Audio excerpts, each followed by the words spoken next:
Hola, ¿cómo están? Amigas de Educación Especial. Hoy tenemos programa especial, charla 239. El día de hoy tenemos una gran invitada, pero antes de poderse presentarles, quiero hacerles la invitación a nuestro segundo Congreso Horizontes de Equidad, que vamos a llevar a cabo entre el 20 y 21 de junio, que es sábado y domingo. Tenemos grandes invitados que nos van a apoyar y grandes expertos en este espacio.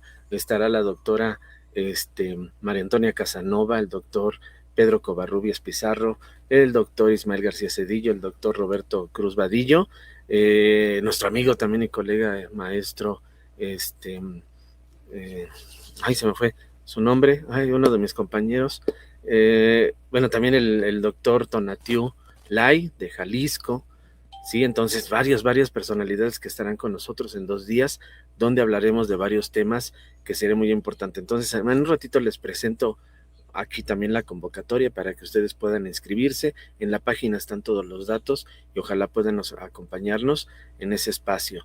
¿Sale? Ahí vienen todos los datos específicos para este evento que tendrá lugar el día 20 y 21 de junio de manera virtual. Eso también es algo que no se pueden perder. Y bueno, pues ahora les comparto. Está con nosotros la psicóloga Ana Karemi López Cortés. Muy buenas noches, Ana. ¿Cómo estás? Hola, muy buenas noches, Alfonso. Bien, gracias a Dios. Aquí Qué bueno. estamos. Pues miren, les platico un poquito. Ana la conocí en el mes de diciembre. Anduvimos por ahí en uno de los foros de la Cámara. Ahí la conocí porque ahí pues, estuvieron exponiendo muchas situaciones conforme a poder transformar, a poder cambiar la ley existente en autismo. Y ella en primera persona hoy nos va a compartir pues algunos puntos. Ya 2 charlas anteriores ya se habló de neurodiversidad, de neurodivergencia, y hoy desde primera persona el título de nuestra charla es Nombrar importa, autismo, discapacidad y lenguaje. Entonces, pues para la gente que nos está acompañando, Ana, platícanos quién eres, qué haces, ¿no? Desde dónde ahorita nos estás apoyando en esta transmisión. Ok, pues primero que nada, gracias por el espacio y pues también un gusto haber coincidido con usted ahí en el Senado. Pues mi nombre, pues ya lo comentamos, Ana Karemi López Cortés, mujer autista, activista por los derechos humanos, actualmente enlace de la zona Costa, Oaxaca, del movimiento de personas con discapacidad. Y también soy psicóloga de profesión. Llevo aproximadamente ya casi 15 años acompañando a niños, niñas, adolescentes autistas aquí en mi región. Empecé como terapeuta y poco a poco pues tuve el honor, el privilegio de dirigir dos proyectos de centros de autismo, uno en la costa y otro en el Istmo, aquí en Salina Cruz, eh, centros de autismo que pertenecían al sistema DIF municipal. Y ahí es donde empecé a abordar el tema del autismo, una vez que ya terminé la carrera. Muchas gracias. Y bueno, este es el punto de referencia de lo que Ana Karemi hace, pero vamos a ir desmenuzando un poquito este trayecto y este camino tanto profesional y de vida dentro de este tema que es el autismo. Y todavía estamos, ¿no? en el mes de abril, donde se tiene que visibilizar también esta condición. Y para ello, pues platícanos, Ana, desde primera persona, ¿cómo te inicias en este camino del autismo? Desde edad temprana, platícanos. Sí, justo pues ahora sí que voy a platicarles pues desde mi experiencia profesional y también personal, ¿no? Cuando terminó la carrera, pues como te comentaba, inicié siendo terapeuta en el centro de autismo de mi municipio. Entonces, en ese momento, pues, pues muchos espacios, y como creo que todavía pasa, el autismo se abordaba principalmente desde el modelo médico, ¿no? Y pues sabemos que cuando hablamos del autismo desde el modelo médico, pues hablamos de trastorno, de déficit, de intervención. Y pues en realidad, pues casi no se habla de la discapacidad desde enfoque de derechos humanos, o al menos yo no lo escuchaba en esos tiempos, ¿no? O sea, se hablaba tal vez de discapacidad igual desde el modelo médico. ¿no? Como algo que vive la persona solamente. Entonces, pues ahí empecé pues a profundizar, ¿no? Primero en autismo, porque era lo que me competía, ¿no? Trabajar con los niños, trabajar en las escuelas. Y pues la verdad, en ese tiempo que yo acompañaba a los chicos, he de ser sincera que pues ciertamente sentía cierta empatía con ellos, como que había cierta afinidad con ellos. Y llegaba pues a cuestionarme, digo, yo no seré autista también, ¿no? Pero como en ese momento, pues desde el modelo médico sabemos que está un poquito estigmatizado y masculinizado el diagnóstico, pues yo lo llegaba a descartar, decía, no, pues es que yo, pues, no sé, socializo, miro a los ojos, y no estaba como muy involucrada en el diagnóstico de mujeres, ¿no? Entonces, pues continué con mi estudio, con mi hiperfoco en el tema del autismo. Y pues yo transmitía a los docentes, por ejemplo, en esos tiempos, el autismo, pues desde esta definición, ¿no? Alteración en el desarrollo y esto y el otro. Y la verdad es que cuando yo transmitía esa información, siento que la percepción de los maestros era así como que, es que el niño es el que tiene algo, ¿no? Desde el modelo médico, pues el niño es el que tiene el problema. Y pues la verdad es que no estamos preparados, mejor que se vaya a una escuela de educación especial, a un CAM, en este caso aquí en México, o que mejor se quede ahí en el centro de autismo, que es específicamente para autistas. Entonces, cierta exclusión, digo, por suerte, pues encuentras uno que otro maestro, pues, que se quiere preparar, empático, y entonces, pues empieza a trabajar con los niños, pero si no, pues terminas excluido, ¿no? Es como que no, pues es que este lugar no es para ellos, ¿no? Y otra de las cosas, pues que también los niños al final terminaban en crisis. ¿Por qué? Porque se les pedía un estándar de tipo de conducta, ¿no? O sea, como que tienes que alcanzar cierta normalidad para pertenecer. Y pues, siendo autista, querer ser neurotípico, pues hay un choque.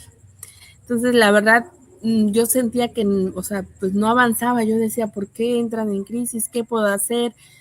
Y aparte, pues mi formación es lo que yo tenía en ese tiempo, pues era así, honestamente abordábamos según ABA, ¿no? O sea, o cierto tipo de intervención muy invasiva, que terminaban los niños en meltdown y cosas de ese tipo, y yo también terminaba colapsada al final de las labores, porque pues la verdad es que no era lo mío, ¿no? Pero pues yo creo que la misma sincronía, el algoritmo, no sé, la cuestión de las vidas me llevó a conocer a la comunidad autista. Y la verdad es que ahí fue así cuando conocí a una activista, bueno, en ese tiempo ahorita conozco a una activista que se llama Bárbara Herrán. Ella tiene su página de Autista Construyendo. Y ella pues me mandó info de la comunidad angloparlante, autistas no hablantes, hablantes y muchas cosas que me explotaron la cabeza, porque pues ahí llegué pues a saber lo dañino que era este lenguaje que estábamos ocupando, ¿no? Y fue cuando me profundicé mucho en el tema y entendí que el lenguaje no es neutro, ¿no? Que el lenguaje es importante, porque el lenguaje va a hacer que, pues, ese mensaje que transmitamos es cómo la otra persona nos va a percibir, si nos percibe como déficit, si nos percibe como algo alterado, pues o tenemos mucha suerte y nos acepta, o pues sí, nos incluyen, o nos excluyen, ¿no? Y entonces, y lo mismo en las personas, ¿no? Yo me siento como déficit, no me siento completo y todas estas cosas.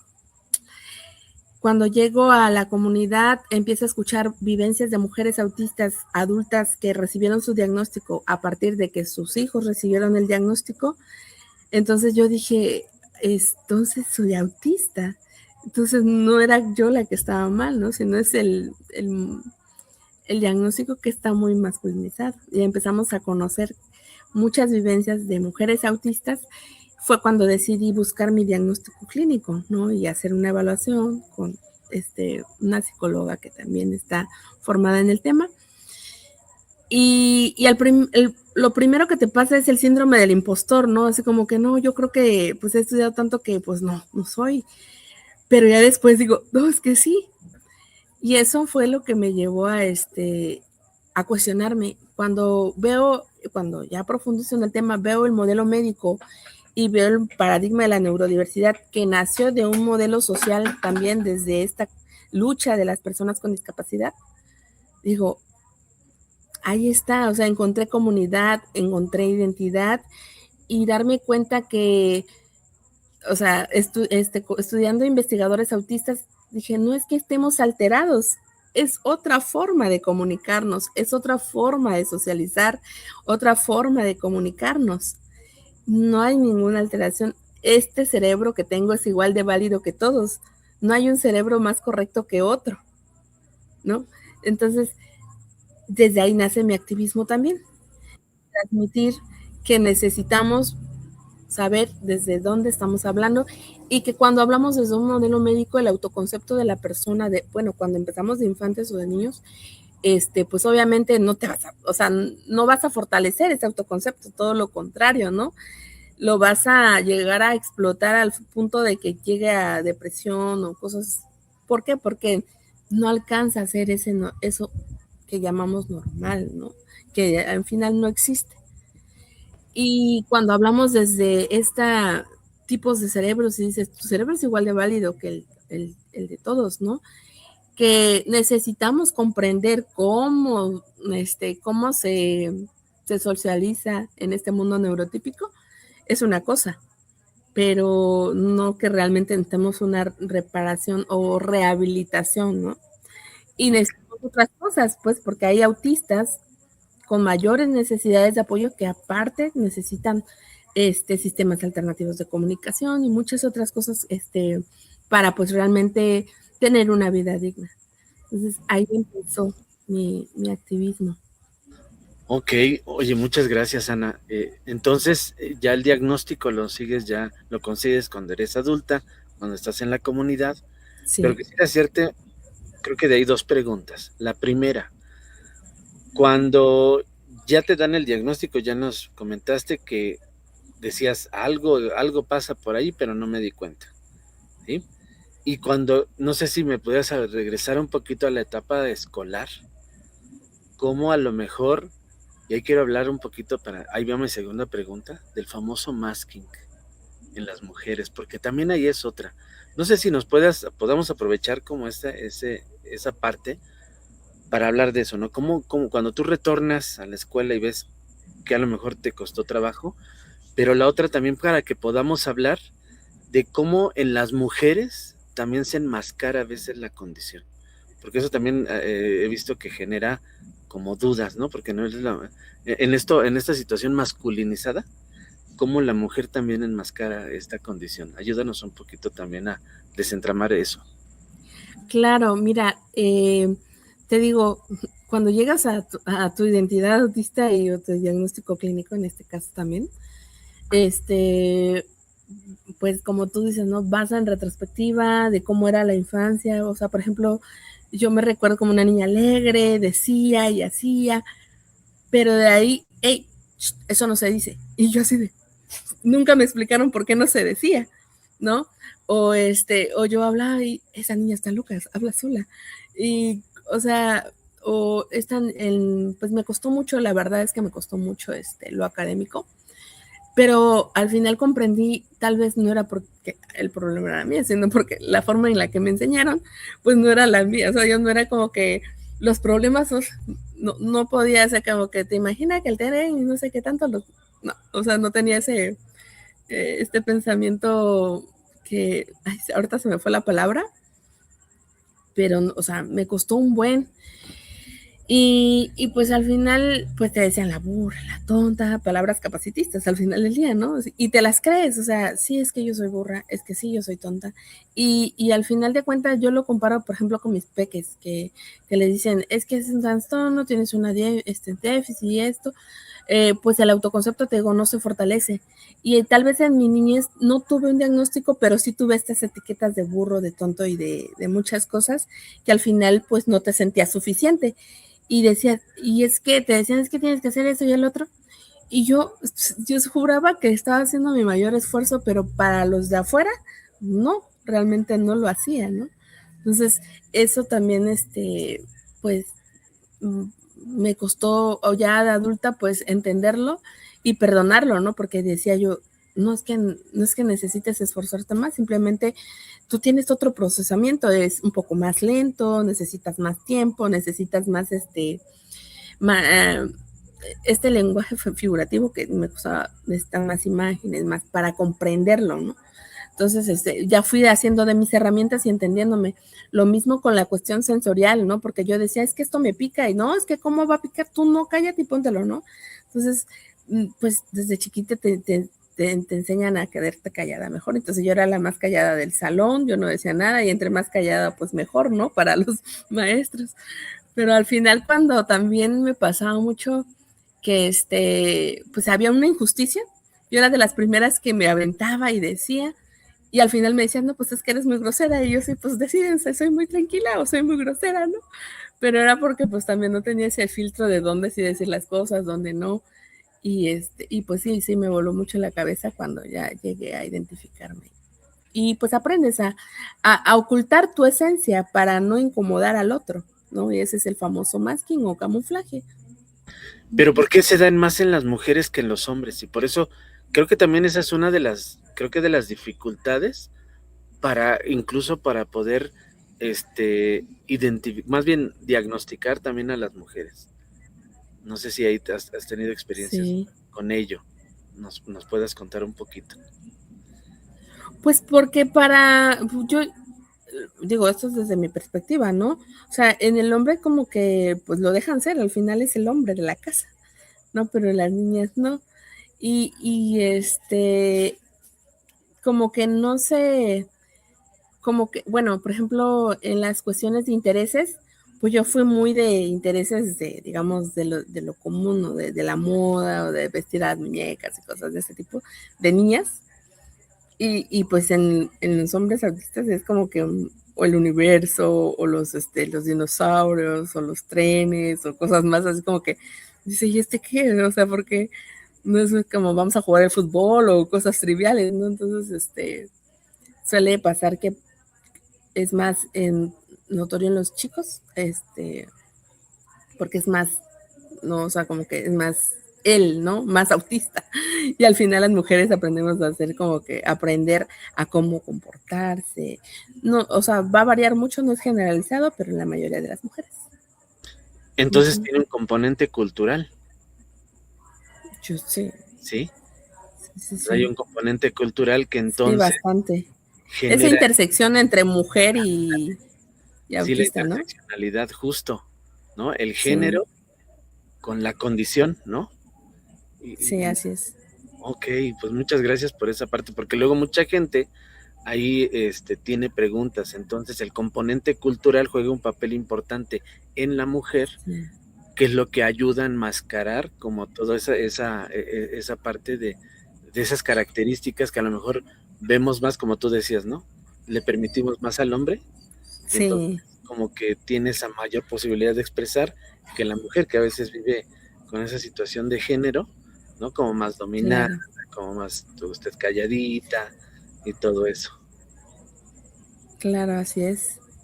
Ok, pues muchas gracias por esa aclaración. Eh, y bueno, entonces hablar, hace rato nos decías, ¿no?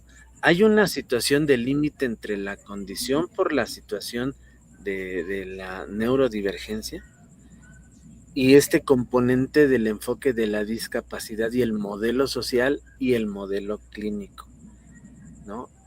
¿Cuál es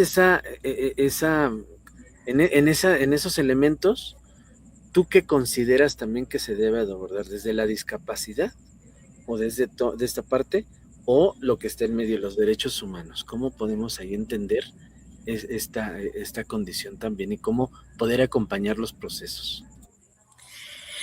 Mira, es que pues se supone que estamos apuntando, ¿no?, a este enfoque de derechos y dejar atrás el modelo médico, o en cuestión de discapacidad también. O sea, en el tema de discapacidad, te digo, sí aborda, creo que había visto una cápsula donde tú explicabas los modelos que abordan la discapacidad, ¿no?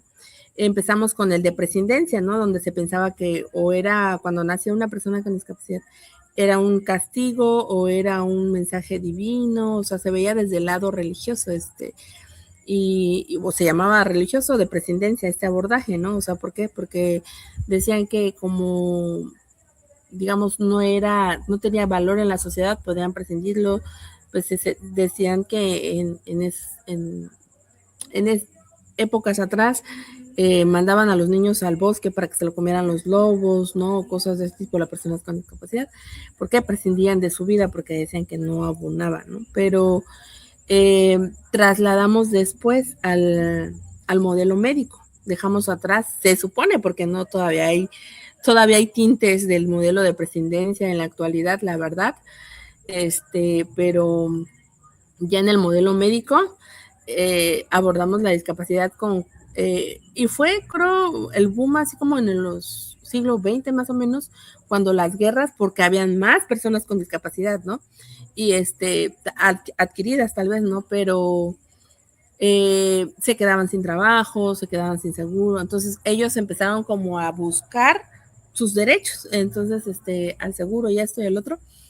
Entonces lo que hicieron es, bueno, vamos a rehabilitar a esta persona para insertarla en la sociedad. Entonces el problema es la persona, vamos a buscar cambiarla para que el ideal de borrar, la goma de borrar, ¿no? O sea, quitarle lo que digamos que es la discapacidad y ponerlo que se vea lo más normal posible. Entonces ese fue el modelo médico. Y pues ahí nos dejaban en desventaja, claramente. ¿Por qué? Porque le quitaban la responsabilidad a la sociedad de que la sociedad también discapacita, ¿no? Porque nos levanta las barreras. Entonces, dejamos el de prescindencia supuestamente y ahorita pues el que domina es el modelo médico, que piensa que solo la discapacidad está en la persona, y estamos trasladando al modelo primero social, ¿no? Donde el social decía que en sí la sociedad era la que discapacitaba y que nosotros, una vez que adquiríamos accesibilidad, apoyos, ya no había discapacidad, pero se profundizó más o menos en eso y de ahí es el social relacional, o sea, es decir, a ver, no es ni la sociedad ni nuestros ni las dificultades, es como esa combinación de los dos lo que genera esta discapacidad, ¿no? Entonces, por eso nos trasladamos de lo social ahorita al enfoque de derechos humanos, donde dice que es el resultado, la discapacidad es el resultado de nuestras dificultades con la interacción con el entorno que nos levanta las barreras. Entonces, desde este enfoque, las personas autistas pues tenemos dificultades, pero también la sociedad levanta barreras. ¿Por qué? Porque como, digamos, no está acostumbrado a ver este tipo de comportamientos o de estas formas de ser, te levantan una barrera. La mayor parte es actitudinal, ¿no? O sea, como que prejuicios de que... Entonces, entendiendo estos modelos de discapacidad, podemos ver que pues las personas autistas vivimos la discapacidad porque sí, nuestras dificultades al interactuar con la sociedad pues generan barreras y vivimos una situación de discapacidad. En esos modelos, dentro de cuando surgió el social, también pues nació el paradigma de neurodiversidad, te digo, que dignifica la vivencia, es una forma de ser, ¿sale? Es otro tipo de cerebro que que procese las cosas de maneras diferentes, no es que estemos defectuosos, no hay trastorno en sí. Entonces, desde el modelo médico sí, ¿no? Pero desde el modelo de la neurodiversidad no hay un trastorno, es una forma de ser, un cerebro igual de digno y válido que el otro. Y una vez que podemos abordarlo desde ahí, nos damos cuenta que, te digo, dignifica a la persona, ¿no? Para que ya se acepte, ¿no? Y Damian Milton es un investigador autista, decía, porque se pensaba que los autistas no se podían poner en el lugar de los no autistas, por así decirlo, los neurotípicos.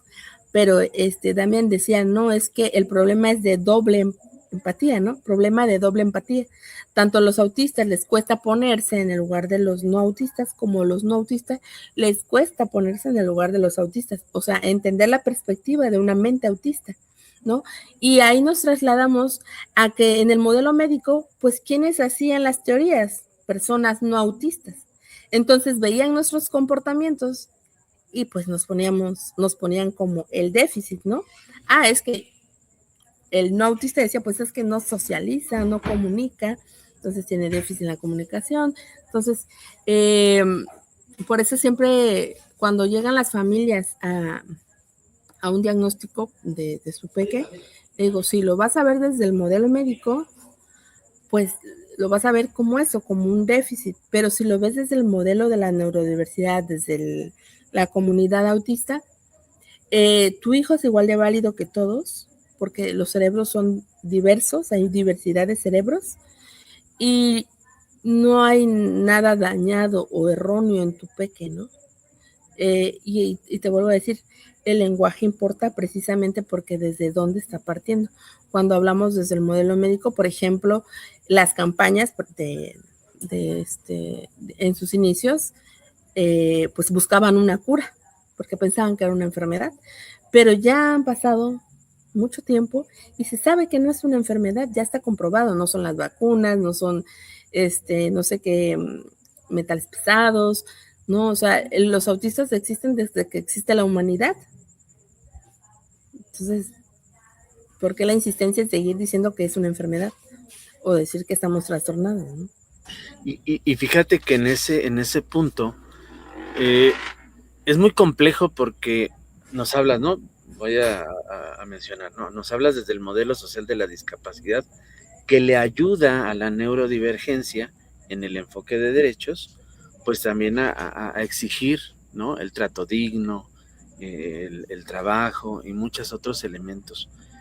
Pero me he encontrado en la escuela que ahí todavía existe, tú decías hace rato, todavía sí existen todavía algunos elementos de la presidencia, ¿no? Siguen todavía presentes a estos tiempos.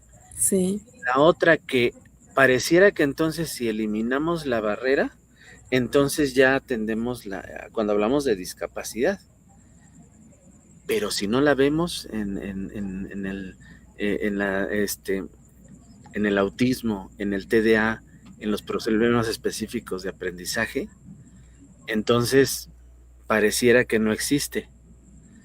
Y eso hoy lo vemos incluso en la misma intervención que se brinda en la escuela, ¿no? Limita esta situación porque ahora pues se está empezando a satanizar esta parte médica que es importante por el diagnóstico, pero no por la etiqueta, que eso es bien importante, y entonces eso ya nos estamos en un modelo pedagógico. Y ahí es donde tenemos un grave problema. ¿A qué te enfrentas tú en este activismo que tienes, con el diálogo que tienes con mamás, que justo hace rato dialogábamos antes de entrar a la entrevista, ¿no? Buscan el servicio complementario porque la escuela no lo ofrece. ¿Qué piensas de eso? Sí, es muy complejo, pero yo creo que el punto aquí, aunque es bien difícil, creo yo, es entender, o sea, cuando hablamos de autismo, como tú dices, en la escuela, el modelo médico para un diagnóstico, pero para el modelo, para atención, es el modelo social. ¿Por qué? Porque cuando vemos al autista como otra forma de ser, otra forma de percibir las cosas, vamos a ver a la persona y qué herramientas necesita para poder convivir del espacio en la sociedad, ¿no? Lo que se tiene que transformar es el espacio, no el niño. Si tú lo ves desde el modelo médico, al que quieres cambiar es al niño. Pero si lo vemos desde el modelo social, lo que se tiene que transformar es el espacio. Entonces, yo siento que, o sea, no podemos soltar como de sopetón el modelo médico, porque para que, digamos, el proceso para un certificado de discapacidad y estas cosas, te piden un diagnóstico del modelo médico, ¿no? Pero solo para eso. Y fíjate que en la escuela también ocurre que el mismo diagnóstico te dice, no, me ha tocado, fíjate, hay maestros tienen por cierto ojo clínico que ya conocen, ¿no? Dicen, este niño tiene algo. Uh-huh. Y resulta que entonces se insiste o se invita a la familia para que busque el diagnóstico, y a veces con el pretexto, porque decimos, es que es necesario para poder ayudarle, ofrecerle herramientas, todo ese discurso que a veces ocurre, me han platicado en las escuelas, pero que cuando llega el padre de familia con el diagnóstico, entonces se justifica el propio docente, ¿no? Dice, ¿ya ven? Entonces es el niño, no es el modelo de trabajo que yo utilizo. Y tristemente regresamos entonces a posicionar a la persona como responsable del entorno, ¿no? Que esa parte ha costado mucho trabajo seguir sensibilizando, ¿no? Hay cómo tú desde lo que haces con las comunidades que trabajas, cómo lo vas sensibilizando pues a esas comunidades, pero también a aportar elementos pues sí, de cierta resiliencia a las familias y a las personas que viven con el autismo. Sí, pues al final del día es seguir haciendo cultura del tema de la discapacidad, desde qué modelo, desde qué abordaje lo ven, ¿no?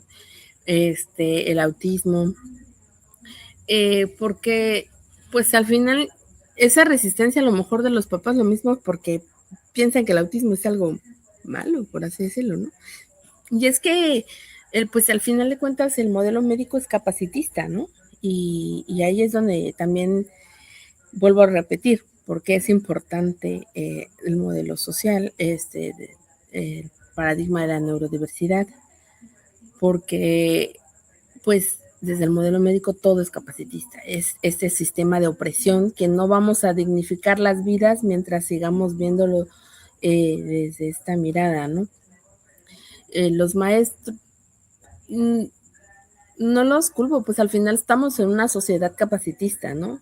Y lo que pues tenemos que seguir luchando es pues precisamente el anticapacitismo, ¿no? O sea, el valor de la persona no está en el hacer, está en el ser. Por ser seres humanos debemos de dignificar estas vidas, ¿no? Y sí es súper complejo. O sea, al final de cuentas, pues el sistema mismo es capacitista, tienen programas pues que no están pensados para mentes neurodivergentes, ¿no? Entonces está para un solo tipo de cerebro, entonces tenemos que pues irse trasladando hacia la aceptación de la diversidad humana, ¿no? A mí me ha costado bastante, hasta hecho, pues tuve que renunciar a mi trabajo por lo mismo.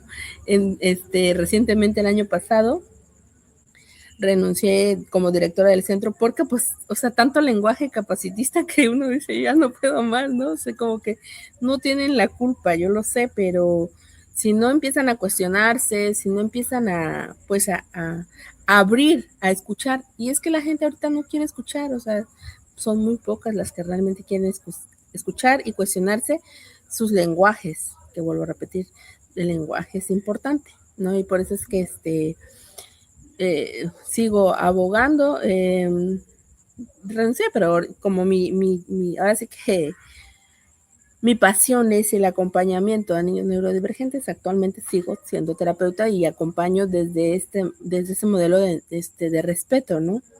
Desde este enfoque de derechos. Ok, sí, bastante interesante lo que nos compartes. Y dentro de este acompañamiento, ¿Qué te ha funcionado? Porque seguramente has tenido acercamiento a escuelas o te invitan a dar alguna, pues, capacitación. No sé si en alguna de estas has podido, en alguno de estos espacios, dar algún acompañamiento en el que tú puedas ver esas transformaciones, o de plano es algo muy difícil de lograr desde tu perspectiva, o qué ha empezado a generar movimiento como para empezar a transformar las prácticas desde la escuela. La verdad es que yo ya, yo ya soy de la idea de que pues uno transmite la información, pero ahora sí que es que escuche el que quiera escuchar. Ya no puedo hacer más, ¿no? Porque si no me voy a desgastar en querer como que pues se haga un cambio real, ¿no? Entonces, por eso es que te vuelvo a repetir, sigo alzando la voz. ¿Para qué? Para que a lo mejor tal vez en las escuelas va a costar un poquito más trabajo, pero en las familias sí he visto que ya hay más aceptación. O sea, ya no lo ven como desde esa tragedia, como de este duelo, ¿no? O sea, en esa parte sí he visto más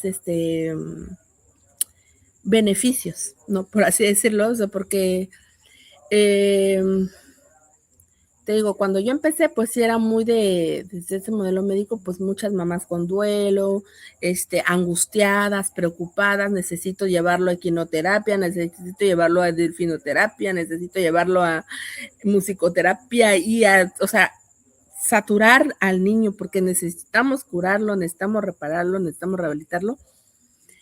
Y, y es que yo en estos 14 años, perdón, en estos 14 años, pues ya conozco que eran niñitos, ya son adultos, y de verdad es que los llevaban con los terapeutas, por así decirlo, o con los profesionales o especialistas, mucho, han invertido mucho dinero en eso, y yo veo las vivencias de estos peques y digo, no sé, a mi ver estas experiencias como un poco apagados, como siguen contracorriente, como que los veo como en burnout, como los veo en depresión, o sea, adultos que no los veo como ahorita que acompaño a estos peques más jóvenes, siguen teniendo retos, por ejemplo, bueno, yo estoy ahorita hablando de estas vivencias de adultos con mayor requerimiento de apoyo, por ejemplo, no hablantes,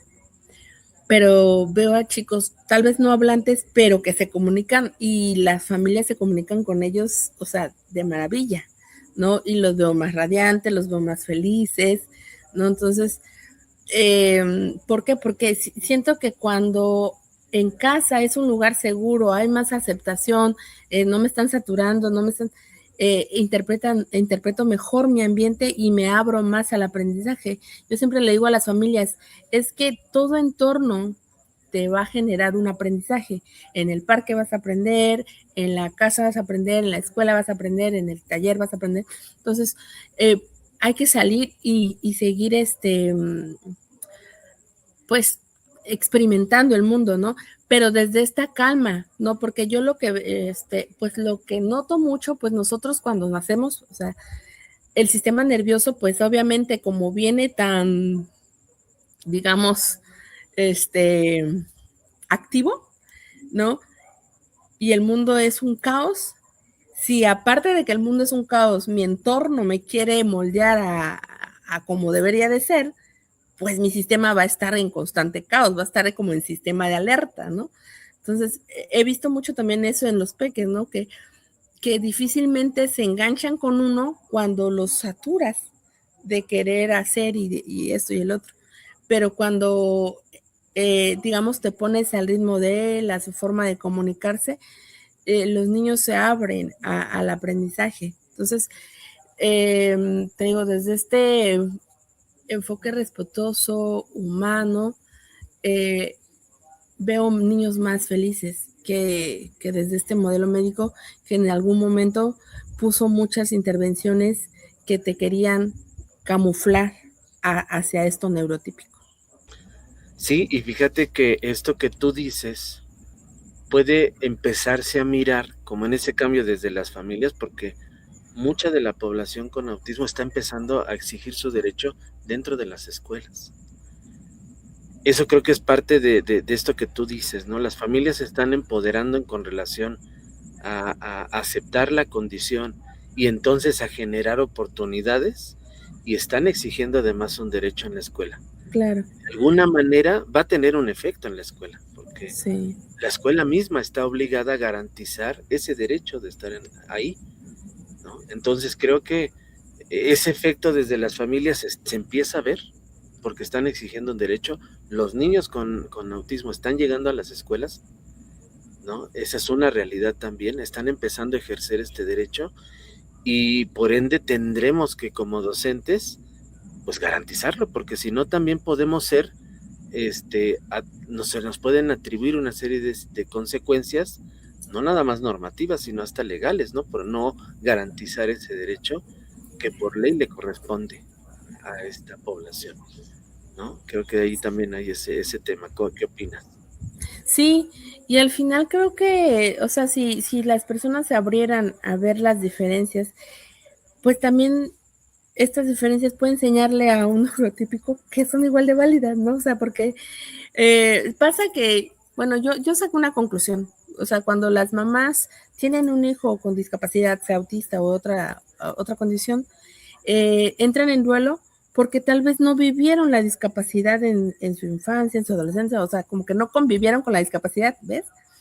Y ahorita, entre más nos abrimos a la aceptación de la diversidad, convivimos más con la discapacidad y ya no la vemos como algo que no quisiera, ¿no? O sea, como que es que yo no quiero ese castigo o yo no quiero esta carga o cosas de ese tipo. No, o sea, siento que entre más convivamos con esta diversidad humana, vamos a estar más abiertos a por qué voy a tener un duelo cuando puedo ser consciente de que también puedo tener un hijo con discapacidad y está bien. Lo que no está bien es el sistema, que al final de cuentas nos levanta tantas barreras, el Estado no se hace cargo de lo que debería de hacerse cargo y obviamente pues si entra esta interseccionalidad, ¿no? De pobreza, de lugares marginados, pues obviamente llega la discapacidad y pues obviamente nadie la quiere. ¿Por qué? Porque pues no hay recurso, ¿no? Que alcance pues para poder solventar esta vida. Y eso es lo complejo. O sea, el problema es el sistema capacitista, el sistema opresor. El problema es que también, o sea, no queremos aprender, el que no queremos darnos cuenta que nosotros también levantamos barreras, que nuestra actitud hacia cerrarnos a que pues como no es como yo, pues no quiero aprenderlo, no quiero conocer esta vivencia, ¿no? Entonces, por eso es importante hacer cultura y pues no bajar la guardia, aunque sí cuesta mucho. Y te digo, algo que platicábamos hace ratito, ¿no? El concepto de neurodiversidad es diversidad de cerebros, tanto neurotípicos como autistas. ¿Y qué entendemos por el neurotípico? Este que está en medio de la campana de Gauss, ¿no? Este estándar. Eso es lo neurotípico, pero no es lo correcto, no es lo saludable, es parte de la diversidad de cerebros que hay, ¿no? Entonces, si entendamos eso, eh, es la neurodiversidad. Y neurodiversos es un grupo, o sea, la población es neurodiversa. Yo no soy neurodiversa porque no tengo muchos cerebros, solo tengo uno y mi cerebro es autista, ¿no? Entonces, entender qué es neurodiversidad, que cuando decimos neurodiversos, ¿qué significa neurodiversos? Y neurodivergente justo es esto, el que sale de lo neurotípico, o sea, todo lo que diverge de lo neurotípico. Y es que el neurotípico es el que ha dominado la narrativa, ¿no? Te digo, o sea, el modelo médico, estas personas que estaban con este cerebro correcto, pues todo lo que salía de lo normal, pues era trastorno, etiqueta y esto y el otro. Entonces, pues terminamos en desventaja porque el neurotípico dominó la narrativa. Pero ¿qué hubiera pasado si los autistas hubiéramos dominado la narrativa? O sea, los que estuvieran marginados serían ellos, ¿no? Pero eso es importante darnos cuenta de que el lenguaje es algo que necesitamos ir, pues, haciendo conciencia, qué transmitimos con lo que decimos. Por ejemplo, ahorita que estamos ocupando, tú ocupas un lenguaje de persona primero con autismo y yo ocupo un lenguaje de identidad primero, soy autista, ¿no? Y estos lenguajes también fueron construidos por la comunidad, porque hay comunidad disca que que es importante para ella la identidad, ¿no? O sea, soy autista, ¿por qué? Porque todo mi ser no va a dejar de ser autista, o soy disca, porque al final de cuentas, aunque hay personas discas que, que tal vez ahorita en este entorno sí tengo todas las herramientas y lo que quieras, pero si yo me muevo a otro lado, que tal vez no cuento con esas herramientas, voy a ser discapacitada porque no me van a dar las herramientas para interactuar en esa sociedad. Entonces, decir soy discapacitada no está mal. Muchas veces dicen que sí. ¿Por qué? Porque lo ven desde el capacitismo, como si fuera algo no deseable, ¿no? Como hay mucho capacitismo en esta palabra, porque se piensa que es menor, menos válido, pero no, o sea, al final de cuentas, la discapacidad es el resultado de nuestra dificultad con las barreras del entorno. No está solamente en nosotros, sino que la sociedad también tiene un papel importante.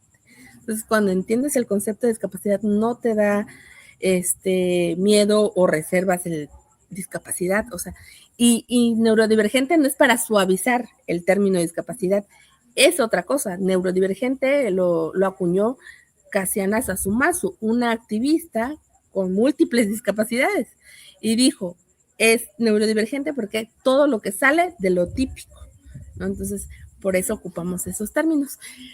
Y en el modelo médico, muchas personas que tienen toda la formación del modelo médico ocupan nuestros lenguajes. Y eso es súper indignante porque es una lucha por dignificar nuestras formas de existir en este mundo. Y viene alguien que ocupa lenguaje capacitista y lo embarra. Y así como que yo digo, ¿cómo es posible? ¿Por qué no ocupas tu lenguaje médico? Quédate con tu lenguaje médico, quédate con trastorno, quédate con déficit, pero ¿por qué ocupar lenguaje del movimiento social? Es un insulto a los activistas que han entregado la energía en tratar de hacer esta cultura de la discapacidad, esta cultura de la identidad autista, de la comunidad autista. Ay, y la APA ya reconoció que este lenguaje de identidad primero es igual de válida que el de persona primero. O sea, la persona decide cómo quiere ser nombrada. No, y justo, y ahí es donde a veces en ese uso del lenguaje, pues caemos en muchas situaciones, ¿no? Entonces, sí, yo uso esta parte de persona justo por también esa invitación a los otros, ¿no? A los demás, a que primero ante cualquier situación está la persona. Es persona, ¿no? Primero que... Pero ¿por qué tendríamos que recordar que somos personas? Es algo que yo tengo... Pero es que de veras, yo lo veo cuando el otro, porque a veces el hablar como ya, lo voy a decir así como lo he visto, ¿no? Espero no esto manche ninguna situación ni era a nadie, pero a veces en la actitud que tenemos frente al otro, a alguna condición, ¿no? Entonces, cuando nos dirigimos voy a retomar a esa persona, entonces con esos términos a veces parece, ¿no? Que lo usamos como con un término para etiquetar, para a lo mejor, pues sí, de alguna manera violentar al otro. Porque al final en esta cultura que tenemos todavía nos falta como esa conciencia del otro, ¿no? Y a veces, incluso yo a veces prefiero mejor, pues cuando me preguntan, ¿y cómo le nombro? Pues tiene un nombre, es Juan, es Pedro, es María, es Ana Karemi, ¿no? Sí, entonces, en ese sentido es como, por eso también yo lo utilizando, pues, ¿no? Pero igual también en esa parte, desde esa perspectiva que tú tienes, creo que ya, por lo menos ya me rescataste, que dices también no hay un problema en usar la persona y el otro. Lo importante es reconocer a la identidad. Sí. Eso me llevo de hoy. Sí. ¿Qué opinas de esto? Sí, y yo te entiendo bastante, porque en su momento te digo, yo también estoy desde este modelo médico, cuando se empezaba a alzar la voz autista, decían, es que no se dice autista, y corregían mucho, por ejemplo, a mi compañera Bárbara, ¿no? La funaban mucho por decir soy autista, es que no se dice autista, y tú, ¿por qué vienes a decirme a mí? ¿Cómo me puedo nombrar si para mí ser autista es dignificante? Pero claro, muchas personas, pues, el decir, es autista, puede ser peyorativo, pero es la forma en cómo lo dices, ¿no? O sea, obviamente, es el autista. Pues yo obviamente, pues sí, lo tiene con una intención capacitista, tal vez también, ¿no? Pero mientras no, o sea, como tú no lo vas a decir, es autista como forma peyorativa, sino como reconocer mi forma de ser, soy autista, ¿no? Entonces, ¿y por qué te lo comento? Porque la comunidad autista angloparlante como de aquí, hispanohablante, pues está pidiendo que se respete la identidad primero, soy autista, porque no tenemos algo, no, porque decir con, como si tuviéramos algo y se va a quitar, ¿no?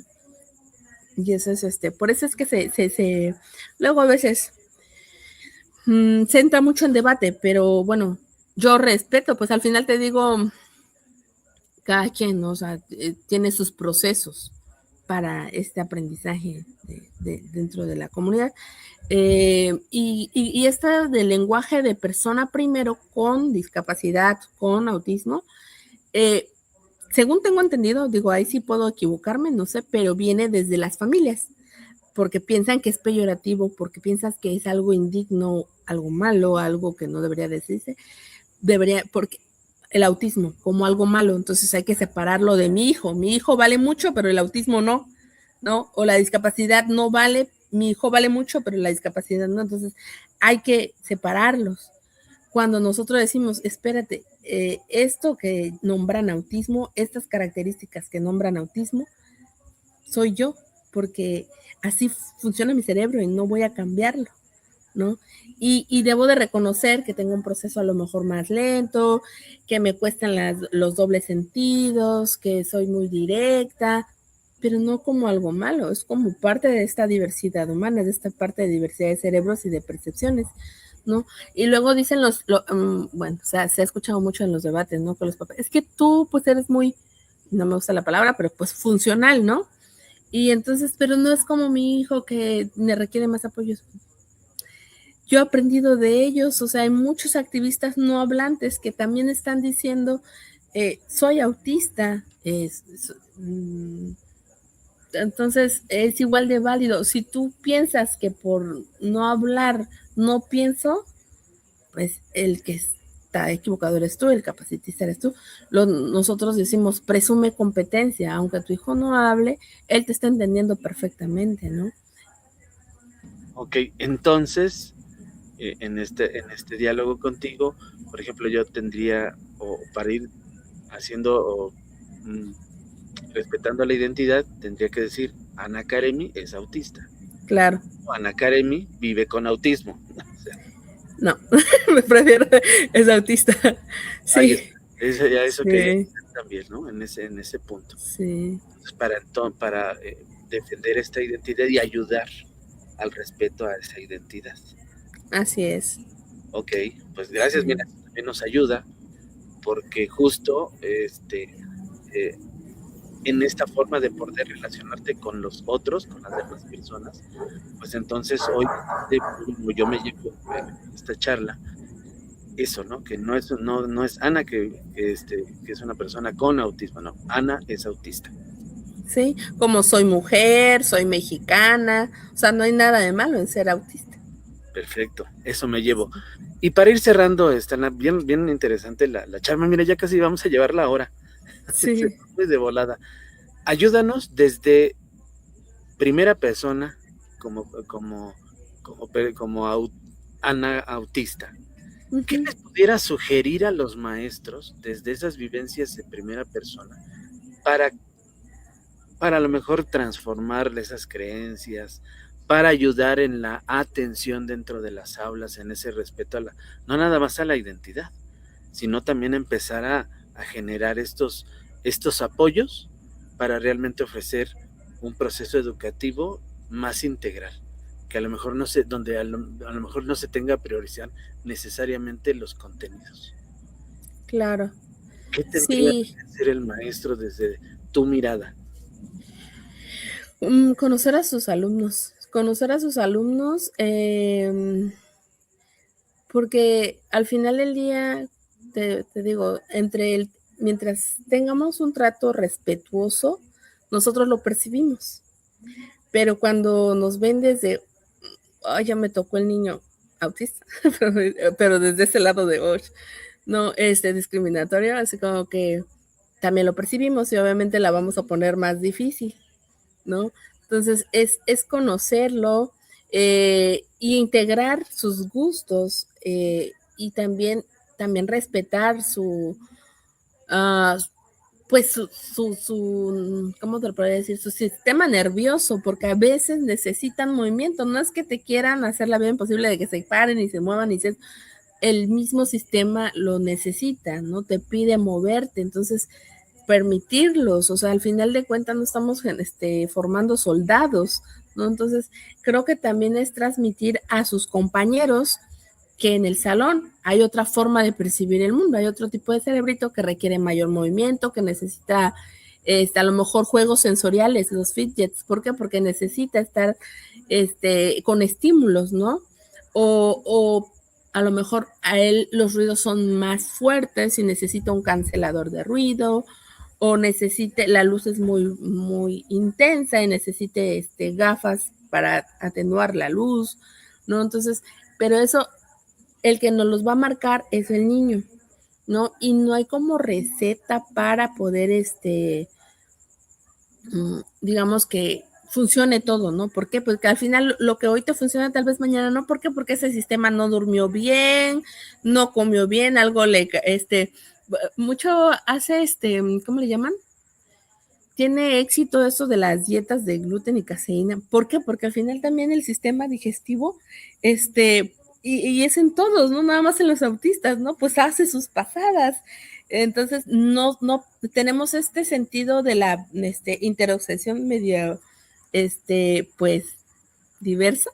Y no sabemos que a lo mejor estamos inflamados y eso nos pone de malas, ¿no? Entonces tal vez él ya está de malas y necesite tiempo para regularse y después integrarse a las actividades, o le voy a poner una actividad, si esto ya, o sea, es que con solo observarlo se da uno cuenta cuando el niño está muy a gusto o cuando está como muy, como a la defensiva o como que no quiere, ¿no? Participar y no quiere participar porque es a lo mejor un tema que no le interesa o cosas de ese tipo. Entonces, tener herramientas de que sabemos los gustos de él para poderlo integrar al aula. Hay diferentes tipos de chicos, ¿no? Hay los que requieren mayor apoyo y sí van a necesitar una maestra que sea de apoyo, ¿no? Entonces también eso validarlo. Ahorita lamentablemente lo que pues no cubre pues sí, el gobierno o el Estado, es que lo debería de garantizar la escuela. A veces hay escuelas que le exigen a los papás que ellos contraten a la maestra, ¿no? Cuando esa realidad es muy difícil, pues porque al final la familia tiene otros gastos. El sistema de apoyo debería de garantizarlo el Estado para poder estar conviviendo.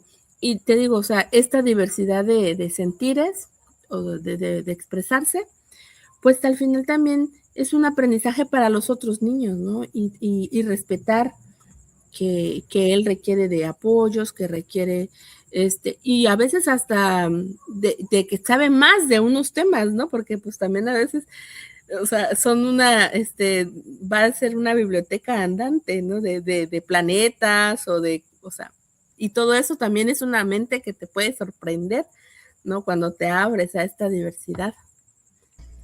Pues muchas gracias y una pregunta obligada que te quiero hacer. Educación especial entonces es útil para atender el autismo, para atender la discapacidad, o de plano en estos modelos inclusivos de muy radicales, no. ¿Qué opinas? Yo opino que ahorita en México, pues sí es necesario, porque pues al final de cuentas, pues o corremos con suerte que el maestro sí quiera realmente aceptar la diversidad, o no vamos a tener, ¿no? Quien nos ayude a formar parte de, y pues esta función viene a ser la educación especial en este momento. Tal vez, no sé, cuántos años más tendrán que pasar para que la escuela acepte la diversidad humana y haga estos ajustes y este diseño universal de aprendizaje, que al final de cuentas ya lo tenemos, pero es bien difícil de llevarlo a la práctica. Pues, Ana, de verdad estoy muy agradecido con la plática de hoy, ¿no? También me ayudas también a ir trabajando mi propio lenguaje, a también a apostar por la defensa también de la identidad que ustedes en estos movimientos pues están tratando de dignificar. Hoy me ayudas a entender también esa parte, te lo agradezco y espero que esto también nos ayude a colegas, a compañeras y compañeros que hoy están acompañando la charla y que seguramente en estos días también la van a ver porque tenemos esa fortuna, ¿no? Quizás hay veces que no se conecta mucha persona en vivo, pero en el paso de los días, pues vamos viendo cómo se va multiplicando la información y se va compartiendo. Entonces, ayúdenos a compartir esta charla, ¿no? Desde primera Claro. persona nos ayuda a aclarar muchas cosas y justo también escuchar las voces, ¿no? En primera persona, vuelvo a reiterar, ¿no? No nada más de la academia, no nada más de la investigación, Sí. para tener ese complemento de voces que al final nos ayudan a tomar decisiones, ¿no? Que eso también es lo más importante y que Así es. lo podamos hacer de esa manera. ¿Algo más con lo que quieras despedirte, Ana? Pues yo nada más agradecerte el espacio y pues ojalá que cada vez más en abril se empiecen a escuchar voces autistas y tal vez dejen para los otros meses a los especialistas, ¿no? Que no son autistas, porque pues a veces seguimos escuchando más otras voces en vez de las personas autistas. Lo voy a considerar eso, vas a ver. Sí. Oye, y entonces, ¿dónde te encuentran, Ana? Platícanos aquí dónde te pueden encontrar. Ok, tengo mi página de activismo, es Autismo Diverso, ahí me pueden encontrar. Estoy en Facebook, en Instagram y bueno, en TikTok casi no. Sí, Ok, entonces, Autismo Diverso, ¿así? Autismo Diverso, así es. Autismo Diverso, así encuentran a Ana en las Sí, redes. Cualquier también inquietud que tengan, si le escriben, seguramente les va ahí a vamos a atender estar. y ahí les va a escribir. Y Sí, pues entonces seguimos en esto. Ana, no te desconectes, voy a cerrar la transmisión sin antes volver a invitar 20 y 21 de junio. Estamos pues, organizando un segundo congreso, ¿no? Se llama Horizontes de Inclusión y vamos a abordar ahí varios temas. Va a estar la doctora María Antonia Casanova, el doctor Pedro Covarrubias, el doctor Rodolfo Cruz Vadillo, el doctor Ismael García Cedillo, ¿no? Tonatiuh Lai, que también es él va a estar también, Ana, Tonatiuh Lai, que estuvo también ahí en el sí, foro, sí, lo ubico. este, pues mi compañero Víctor Santos Cantalán, que es ciego, ¿no? Entonces también va a estar con nosotros también compartiendo, dos personas ciegas, ¿no? Imelda y Víctor van a estar también ayudándonos en alguna de las conferencias y esperemos, ojalá se animen a inscribirse, toda la información la encuentran en la página para todo este proceso de inscripción y ojalá nos puedan acompañar en ese congreso.